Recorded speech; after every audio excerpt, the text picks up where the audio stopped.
Android 13 est disponible sur Raspberry Pi 4 et dans cette vidéo, je vais installer et tester tout ça avec un écran tactile. Voyons déjà ce que propose Android 13 sur Raspberry Pi. Sur le site de Constacang, qui est l'auteur du build Android 13 pour Raspberry Pi, on a quelques infos sur les fonctionnalités qui sont prises en charge. Par exemple, le tactile et l'utilisation des GPIO est censé fonctionner sur cette version d'Android 13. On peut utiliser donc les GPIO pour y connecter des capteurs ou bien des relais et à l'aide par exemple d'une application, on peut contrôler directement les GPIO.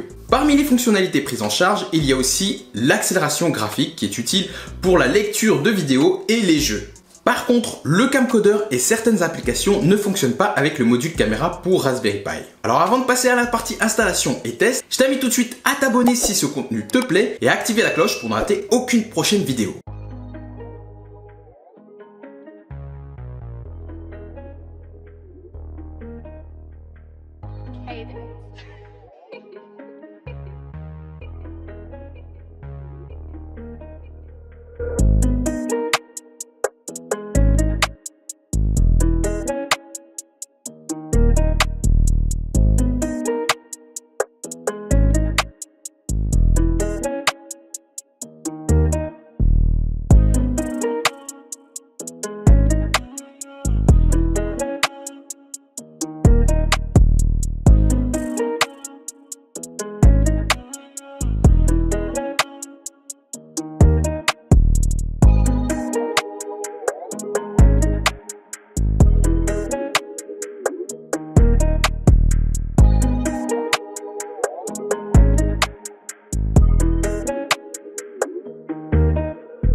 Maintenant que j'ai tout ça, je vais donc connecter et tester l'écran tactile. Un grand merci à Dewin Global de nous avoir envoyé cet écran LCD de 7 pouces. Il a une résolution de 1024 x 600. Il possède un port HDMI et USB pour la partie tactile. Enfin, niveau alimentation, il est recommandé d'utiliser une valeur typique de 12 volts en courant continu. Après avoir fait les installations et les configurations, j'ai commencé donc à faire mes tests. Tout d'abord pour le test de l'écran même, on va commencer par les points positifs. J'ai commencé par tester la réactivité et la partie tactile de l'écran. On a une navigation fluide, le tactile répond très bien, on n'a pas de lag, on n'est pas obligé de forcer dans notre appui pour que la sélection se fasse. C'est vraiment clean de ce côté-là. Puis pour la qualité d'image, c'est vraiment bien. Certes, on voit qu'il y a une grosse bordure au niveau de l'écran, ça reste convenable, on peut regarder des vidéos, ce n'est pas dérangeant. Par contre, j'ai quand même pas mal de points négatifs. Le premier point, c'est que à l'état brut comme ça, c'est pas super, user-friendly de l'utiliser. Donc on est pas mal encombré à cause des câbles. C'est un peu dérangeant, surtout si on veut en faire quelque chose de portable, etc.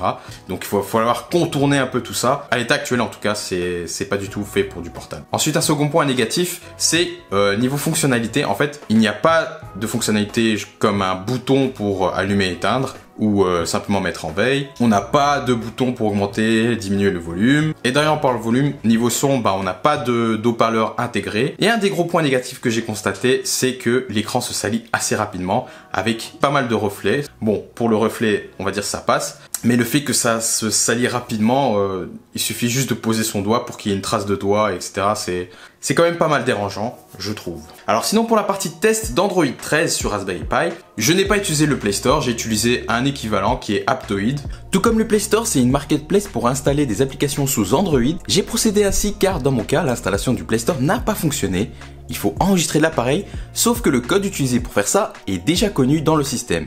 Probablement dû à des tests que j'ai fait précédemment. Une fois Aptoide lancé, j'ai tout d'abord commencé par installer YouTube, tout simplement, pour tester la lecture vidéo. Là, répond très bien, il y a quelques chargements par-ci par-là, mais c'est pas dérangeant. Par contre, niveau lecture, lorsque j'essayais de lire des vidéos d'une résolution 1080p, on commençait à voir un peu les limites, donc le fait que c'était pas très fluide, ça commençait un peu à saccader.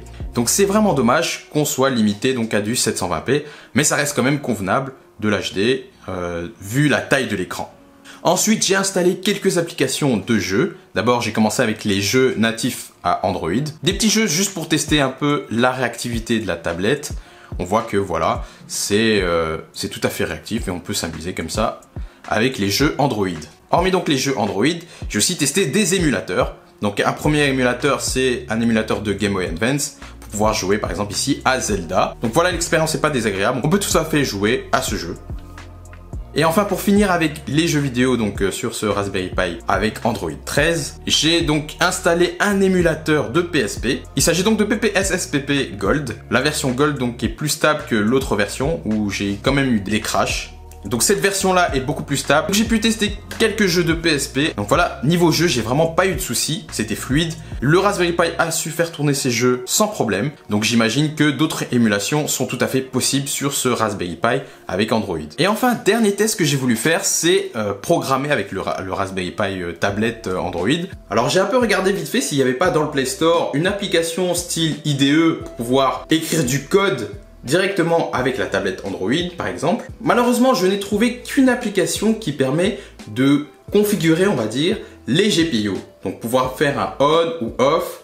Et il y a aussi la fonctionnalité terminal qui permet d'envoyer des commandes SSH. Donc théoriquement, ce serait possible à travers le terminal SSH d'installer MicroPython ou Python, d'écrire du code et commander ainsi les GPIO. Ou à défaut de ne pas pouvoir coder ou d'envoyer un script, on peut toujours configurer donc les GPIO en on ou off et donc utiliser un relais qui va actionner un autre système, allumer une lampe, etc.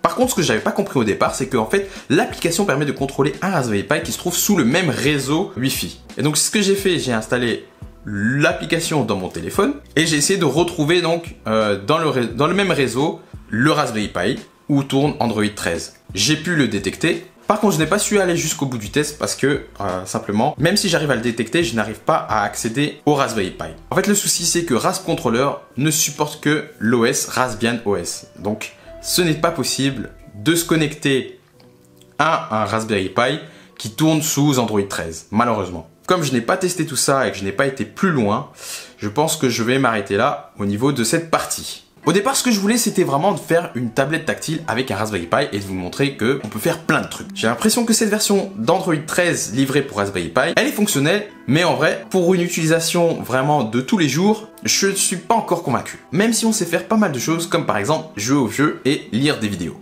Au niveau du support que j'ai utilisé donc pour faire tous ces tests, c'est-à-dire donc l'écran tactile, alors l'écran est de bonne qualité, la résolution est très bien, le tactile aussi c'est parfait, ça répond aux attentes, mais comme je n'ai pas décidé d'en faire vraiment un produit fini, c'est-à-dire rajouter une partie haut-parleur, rajouter un espèce de boîtier avec support pour pouvoir intégrer le Raspberry Pi derrière l'écran, gérer la partie autonomie, portabilité en ajoutant une batterie, en réduisant la longueur des câbles, ce genre de choses, et donc vraiment à l'état brut comme ça, c'est pas super convenable à utiliser. C'est pas le genre de truc que tu vas prendre et te mettre sur ton canapé avec, etc.